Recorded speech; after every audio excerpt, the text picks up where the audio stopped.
do coração de Jesus, pela intercessão de Maria, amados irmãos e irmãs, nós estamos aqui para mais um dia do nosso devocional do Seminário de Vida no Espírito Santo do Grupo Levanta-te. E eu queria convidar você a ficar alguns minutinhos comigo aqui. Essa semana nós estamos experimentando o tema O Amor de Deus. Pega a sua Bíblia, prepare um ambiente de oração e venha comigo. Vamos nos aprofundar na Palavra de Deus. Vamos lá? Abra sua Bíblia em Romanos, no capítulo 5, do versículo 1 ao 5, onde o Senhor vai nos dizer: Tendo sido, pois, justificados pela fé, temos paz com Deus, por nosso Senhor Jesus Cristo, pelo qual também temos entrada pela fé a esta graça, no qual estamos firmes e nos gloriamos na esperança da glória de Deus. E não somente isso, mas também nos gloriamos nas tribulações, sabendo que a tribulação produz a paciência, e a paciência a fidelidade, e a fidelidade gera em nós esperança. E a esperança não traz confusão. Portanto, o amor de Deus foi derramado em nossos corações pelo Espírito Santo que nos foi dado. Palavras do Senhor, graças a Deus. O apóstolo Paulo está deixando claro com essa leitura que nós estávamos mortos. Não existia nada em mim, não existia nada em você, não existia nada na humanidade de bom que justificasse o acesso ao céu. Por quê? Porque nós perdemos esse acesso. No pecado de Adão e Eva, quando Adão e Eva caíram, o céu foi fechado, o céu foi lacrado. Nós perdemos o acesso porque o pecado entrou no mundo. E o pecado, igreja, separa o homem de Deus. Então o apóstolo Paulo vem dizer nessa leitura que pela graça, ou seja, não por mim, não por você, não foi nada que você fez, não foi nada que eu fiz que justificou esse acesso, não. Foi pela graça, foi por causa de Jesus Cristo, foi por aquilo que Cristo fez na cruz que hoje nós ganhamos novamente o acesso ao céu. E com essa leitura de hoje, o apóstolo Paulo quer nos ensinar 3 virtudes que nós precisamos ter para entrar nesse céu. A primeira virtude que eu preciso ter para entrar neste céu é a fé. Sem a fé, não é possível agradar a Deus. Não se tem acesso ao céu sem fé. Pois sem fé, nós somos guiados pela nossa carne. Aqueles que vivem segundo as vontades da carne, aqueles que dizem, por exemplo, eu sempre digo isso na igreja, que muitos falam assim: nossa, a carne é fraca, eu fiz isso porque a carne é fraca. Não, senhor, a carne não é fraca, pelo contrário, ela é muito forte, fraco é o nosso espírito. Por que, Sidney? Porque a carne não pode ser fraca, porque ela ganha sempre. Sempre, tudo que a minha carne pede, tudo que os meus desejos pedem, eu faço. Fraco é o meu espírito, que sempre pede. Eu nunca ouço o que o meu espírito diz. Estou sempre sendo guiado pelo que eu penso, pelo que eu acho, pelo que a minha carne deseja. Então a carne não é fraca, pelo contrário, ela é muito forte. E quem vive segundo as vontades da carne não agrada a Deus. E quem vive segundo as vontades da carne não encontrará o céu. Pelo contrário, encontrará a morte. E quem não tem fé, essa virtude que o apóstolo Paulo nos pede, não confia em Deus.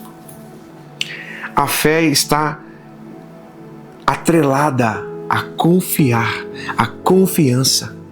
E quem não confia, toma sempre a frente das coisas. Quem não confia não crê que Deus fará. Quem não confia faz tudo do seu jeito, tudo segundo as vontades da carne. Essa é a conduta de quem não confia, de quem não tem fé. E quando eu digo vontades da carne, não estou relacionando a sexo somente, não. Quem vive segundo aquilo que a língua, quem vive segundo aos pensamentos, quem vive segundo as suas próprias opiniões, está vivendo segundo a carne. Então não fará o que Deus quer. Não estará em comunhão com Deus. Não crê, toma sempre a frente, faz tudo do seu jeito. E com isso nasce o que em nós? Enfermidades. E de todas essas enfermidades eu quero colocar ênfase em cima de 2. a ansiedade e o pânico. Por que essas duas? Porque a falta de confiança gera em nós o quê? Ansiedade. E a ansiedade gera o que em nós? Pânico. Pare para pensar, meu irmão, minha irmã. Você que tem crise de ansiedade. Quantas vezes você não entrou em crise porque você quis tomar a frente? Reconheça que muitas vezes você teve essa crise de ansiedade, essa crise do pânico porque você quis tomar a frente. Porque você não esperou. Porque você não perguntou ao Senhor.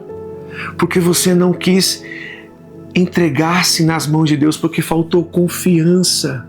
E aí você saiu fazendo do seu jeito, atropelando as situações, criando mais problemas, porque você, naquela ânsia de querer resolver o problema do seu jeito, piorou a situação.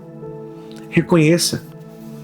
Muitas vezes você não confiou em Deus. Você não teve a fé que Paulo nos pede aqui. E o que nasceu disso? Ansiedade.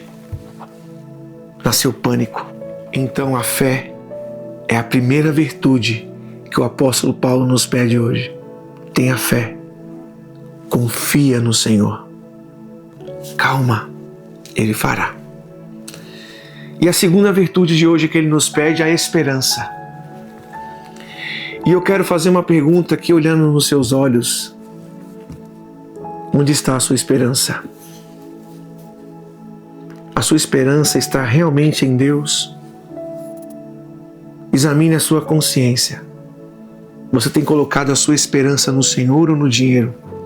Ou nas pessoas? Ou nas coisas? Ou no seu emprego? Na sua saúde?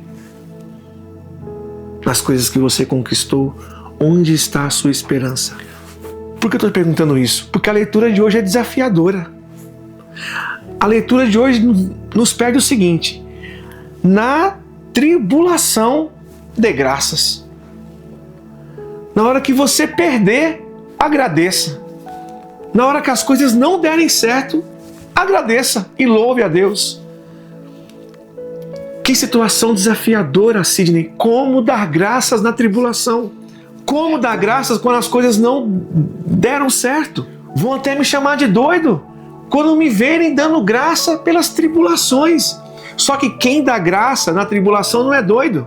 Quem dá graça na tribulação é porque confia, porque sabe quem é o Deus que serve, em quem colocou a sua esperança, a sua confiança. É por isso que a pessoa que dá graças na tribulação não é um louco. Ele confia no Senhor, ele espera no Senhor. O Salmo 30, no versículo 5, diz: o choro pode durar uma noite, mas a alegria virá pela manhã. É promessa de Deus, é palavra de Deus para nós. Agora me diz, se nós realmente confiássemos que o choro pode durar uma noite, mas a alegria vem pela manhã, nosso coração se encheria de tanta ansiedade, de tanta angústia? Se eu soubesse e confiasse plenamente que aquela situação que eu estou vivendo, aquela prova que eu estou vivendo tem um prazo para terminar, eu ficaria tão ansioso? Teria tanto pânico no meu coração?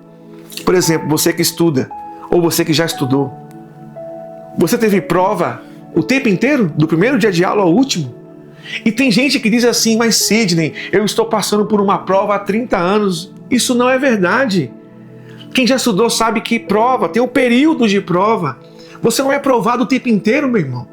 Deus não te prova o tempo inteiro, pelo contrário, Ele está dizendo o seguinte: toda prova, toda tribulação, toda dificuldade tem um prazo para começar e um prazo para terminar.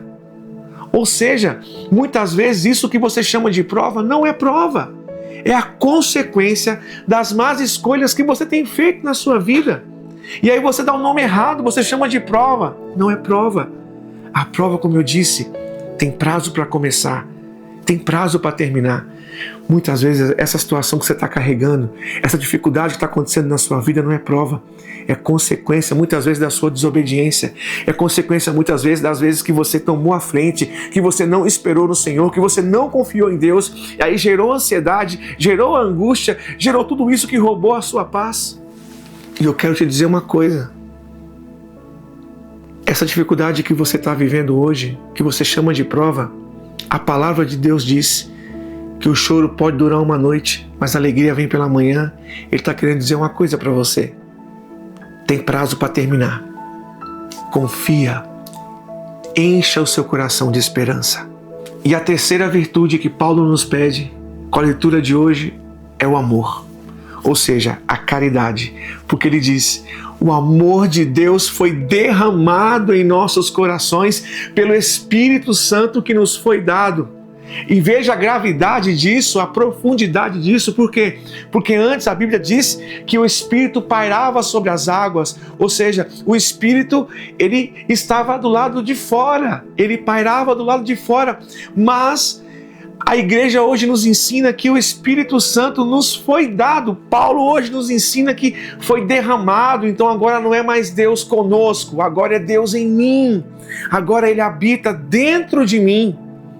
E eu não merecia esse amor, eu não fiz nada, não foi me dado por merecimento próprio, foi pela graça, foi por causa de Cristo, foi aquilo que Ele fez. Eu não merecia essa graça, mas foi me dada. Você não merecia, não foi nada que você fez, não foi mérito seu, foi dado a você pela graça de Deus. Não foi de graça, porque um Deus teve que morrer na cruz e derramar muito sangue para que hoje eu pudesse entrar, para que hoje eu pudesse ter acesso. Não foi de graça, foi pela graça. Foi por aquilo que Deus fez, foi por aquilo que Cristo fez na cruz que me garante o acesso. E a pergunta de hoje para você é: dessas três virtudes que eu acabei de citar, a fé, a esperança, o amor, qual delas hoje você precisa exercitar mais no seu coração? Quais das três virtudes citadas hoje nessa leitura, o amor, a esperança, a caridade, você precisa exercitar mais dentro de você? Quais delas você mais precisa hoje alimentar dentro do seu coração? E por que eu estou te falando isso? Porque se você não buscar, se você não alimentar o seu coração, se você não nutrir a sua espiritualidade de fé, de esperança e amor, você vai ficar pelo meio do caminho. Você vai morrer de fome espiritualmente, você não vai suportar ir até o final da sua caminhada espiritual. Não vai, você vai ficar no meio do caminho, você vai se apaixonar por outras coisas desse mundo, você não vai honrar o nome do Senhor em primeiro lugar, você vai ter crises de ansiedade, crises de pânico, porque você vai colocar sua confiança, você não vai esperar o Senhor, você não vai consultar o Senhor, você vai agir do seu jeito, você vai agir segundo as suas vontades, e isso vai gerar morte dentro de você. Porque tudo que você alimenta, cresce. Guarde isso. Tudo que você alimenta, cresce. Um sábio uma vez disse ao seu pupilo: meu filho, dentro de mim eu tenho dois cães. Um raivoso, ignorante, agressivo. O outro manso, humilde, sereno. Aí o pupilo perguntou ao mestre: mestre, qual desses dois tem mais força sobre o Senhor? Ele disse: aquele que eu alimentar. Se você alimentar a fé, a confiança, a esperança dentro do seu coração, o amor, Deus fará por você. Lembre-se, meu irmão, minha irmã, aquele que te protege não dorme. O Senhor te guarda. Ele fez uma promessa que o choro pode durar uma noite, sim.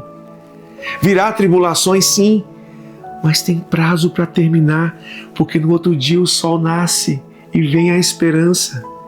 Essa situação que você está vivendo, Deus não está te provando, meu irmão, minha irmã. Tem prazo para terminar. Desde que você plante no seu coração, desde que você alimente o seu coração. E como se alimenta o espírito? Como se alimenta o coração, a espiritualidade? Pela oração. Gastar momentos com Jesus, gastar momentos com o Senhor, é assim que nós alimentamos o espírito. Meu irmão, minha irmã, eu desejo hoje que você termine o seu dia repleto. Que você termine o seu dia rico em fé, esperança e amor. Sabe por quê? Porque o choro pode durar uma noite, mas a alegria vem pela manhã. Eu determino em nome de Jesus que essas ansiedades que você tem tido, esses pânicos que você tem tido de madrugada, vão embora em nome de Jesus. E que o seu coração agora seja preenchido pela fé, pelo amor, pela esperança de que você não precisa correr para resolver muitas coisas da sua vida. Calma, o Senhor quer te ajudar a resolver. Não precisa de tanta ansiedade, não precisa de tanta angústia. O Senhor vai cuidar de você. Aquele que te protege não dorme. Creia nisso. Encha o seu coração de confiança. Que Deus te guarde, que Deus te proteja. Em nome do Pai, do Filho, do Espírito Santo. Amém. Um só coração e uma só alma.